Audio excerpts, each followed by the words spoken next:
जरांगे पाटलांनी सरकारला दिलेली 24 डिसेंबरची मुदत आता फक्त 27 दिवस शिल्लक आहेत. मात्र जरांगे पाटलांची मूठ आता सैल होते की काय असं चित्र आता संपूर्ण महाराष्ट्रामध्ये दिसत आहे. ज्या पद्धतीने जरांगे पाटलांचं आंदोलन संपूर्ण महाराष्ट्रामध्ये आक्रमकपणे एक मराठा लाख मराठा ज्या पद्धतीने पोहोचलं होतं ते आता कुठेतरी शिथिल होताना दिसत आहे. त्यामुळे नेमकं आरक्षण मिळणार का की जरांगे पाटलांचं आंदोलन हे फक्त आंदोलन म्हणून राहणार या महत्वाच्या विषयावर आपण आज चर्चा करणार आहोत. नमस्कार, मी विनायक कांगणे, आपण पाहतात आधार विश्लेषण. खरं तर जरांगे पाटलांनी ज्या वेळेला आंदोलन सुरू केलं होतं तिथे खरं तर एक हिंसक वळण लागलं आणि त्यामध्ये प्रसार माध्यमांकडून कशा पद्धतीने पोलिसांकडून अत्याचार करण्यात आला फक्त हीच चित्र दाखवली गेली होती.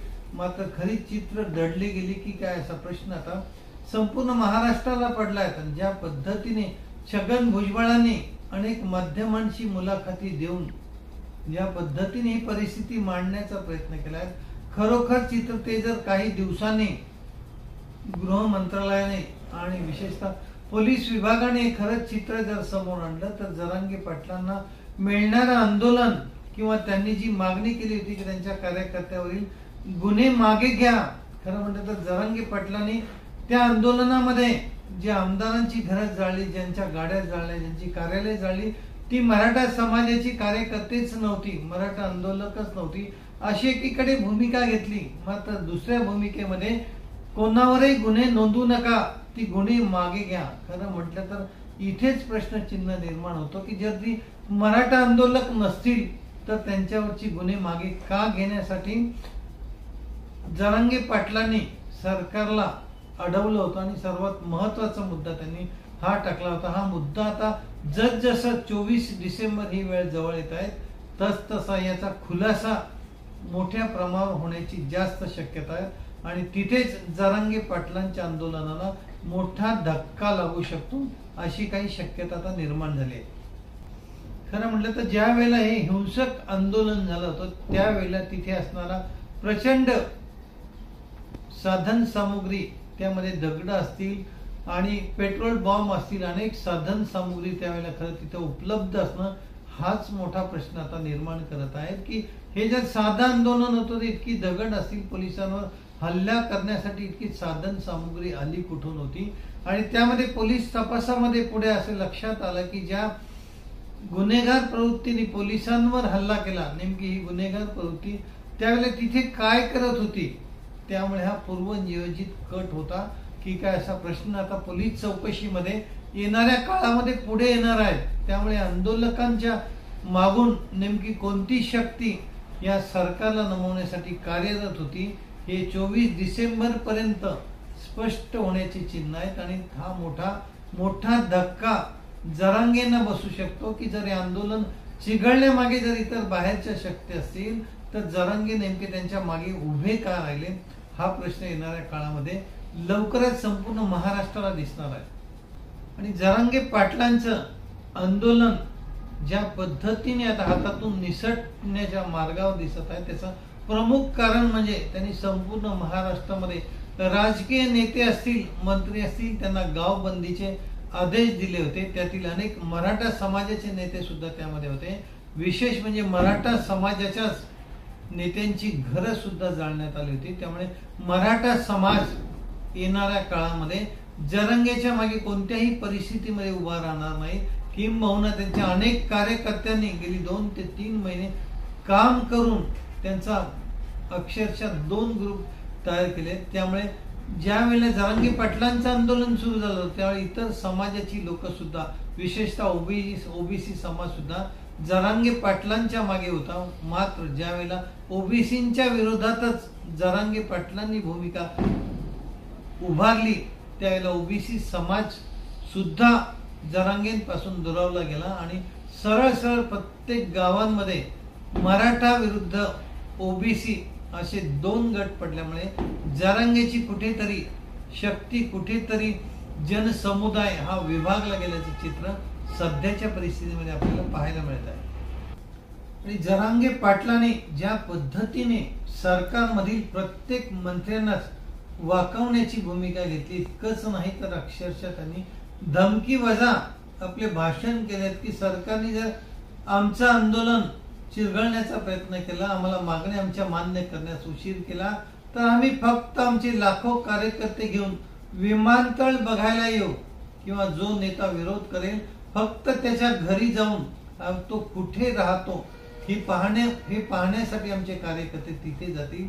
याचा अर्थ सरळ सरळ होतो की जरांगे पाटलांनी एक धमकी देऊनच या सरकारला जी वाकवण्याची भूमिका घेतली होती, त्यामुळे सरकारमधील अनेक मंत्री असतील, त्यांचे मराठा नेते असतील, यांची मने दुखावले गेले। त्यांनी कसं तरी हे आंदोलन बंद करून येणाऱ्या काळामध्ये जरांगे पाटलांनी ज्या आंदोलनामध्ये ज्या ज्या हिंसक घटना घडल्या त्यातील अनेक गुन्हे उघड करून हे आंदोलन कशा पद्धतीने थांबवण्यात येईल यासाठी मात्र नक्कीच सरकार सध्याच्या परिस्थितीमध्ये काम करताना आपल्याला दिसत आहे। मराठा समाजामध्ये यावेळेला दुफळी पडलेली दिसत आहेत, कारण अनेक मराठी बांधवांना आपल्याला आरक्षण हवं आहे, ते मराठा म्हणूनच आरक्षण हवं आहे, ओबीसी म्हणून नको।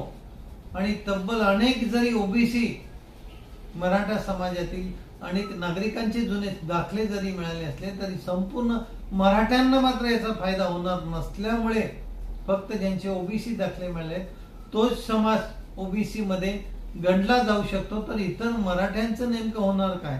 त्यामुळे जरांगे पाटलांना हे पाठिंबा कोणत्या पद्धतीने देणार?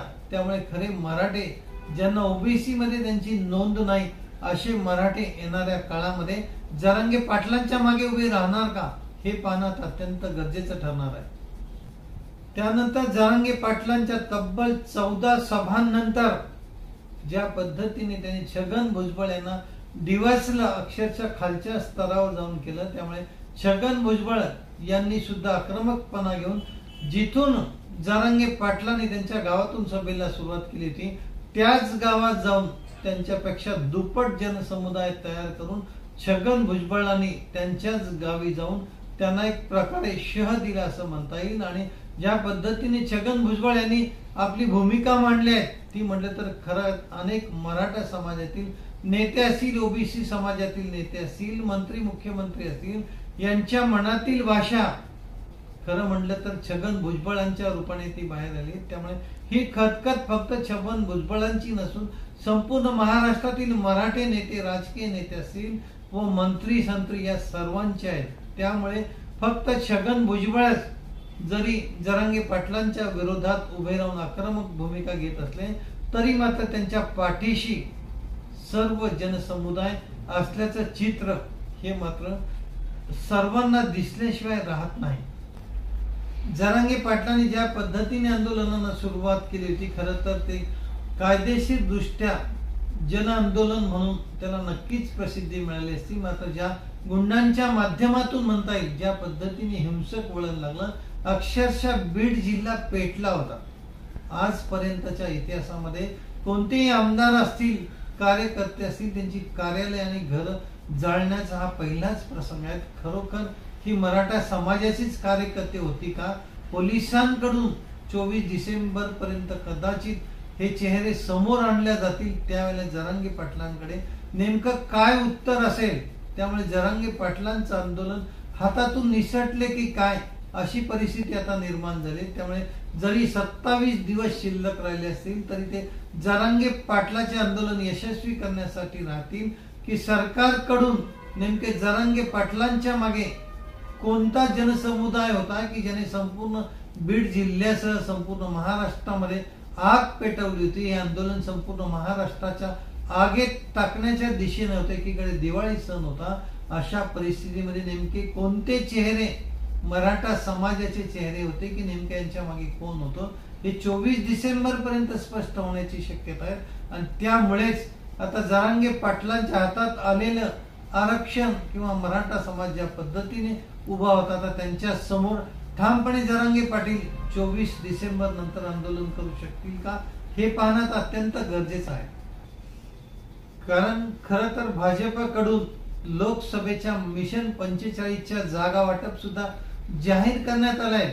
त्यामुळे सरकारला आता जरांगे पाटलांच्या आंदोलनाची भीती अजिबात राहिलेली नाही. त्याच्या मागचं कारण हे दिसतं. त्यामुळे आपल्याला नेमकं काय वाटतं, कारण भाजपकडून तर येणाऱ्या निवडणुकांची तयारी सुद्धा झाली, त्यांनी जागा वाटप सुद्धा जाहीर केलं आहे आणि जरांगे पाटलांचं आंदोलन त्याची मुदत संपायला फक्त 27 दिवस शिल्लक आहेत. त्यामुळे सरकार हे आंदोलन चिरडण्यात यशस्वी होणार का, किंवा हे आंदोलन जर चिरडलं गेलं तर त्याच्या मागे जरांगे पाटलांच्या हातूनच काही चुका झाल्यात का, याबद्दल आपल्याला काय वाटतं आपलं मत कमेंट बॉक्समध्ये टाकायला विसरू नका.